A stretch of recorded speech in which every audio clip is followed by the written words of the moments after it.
बाबासाहेब आंबेडकरांच्या 69व्या महापरिनिर्वाण दिनाच्या निमित्तानं मुख्यमंत्री, उपमुख्यमंत्री आणि इतर नेत्यांनी देखील चैत्यभूमीवरती जाऊन बाबासाहेबांना विनम्र अभिवादन केलंय।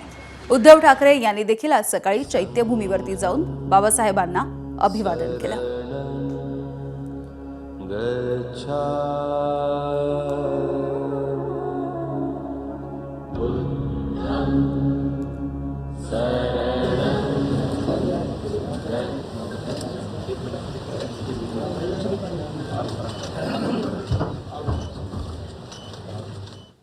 दरम्यान भारतरत्न डॉक्टर बाबासाहेब आंबेडकरांचं आंतरराष्ट्रीय स्मारक हे पुढील महापरिनिर्वाण दिनाच्या वेळेला पूर्ण करण्याचा प्रयत्न करू अशी ग्वाही देखील मुख्यमंत्र्यांनी दिली आहे।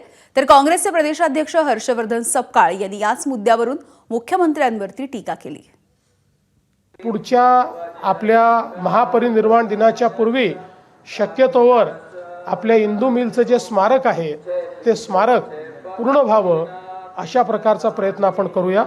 महाराष्ट्राचे मुख्यमंत्री हे गजनी आहेत, त्यांना काय बोलतात याचं लक्षात राहत नाही आणि सातत्याने आपण बघितलं तर खोटे आश्वासनं त्यांनी दिलेले आहेत। त्यामुळे त्यांनी मागच्या वर्षी तेच सांगितलं, त्याच्या मागच्या वर्षी तेच सांगितलं, अजित पवार चक्की पिसिंग सांगितलं, मात्र तेही ते विसरले।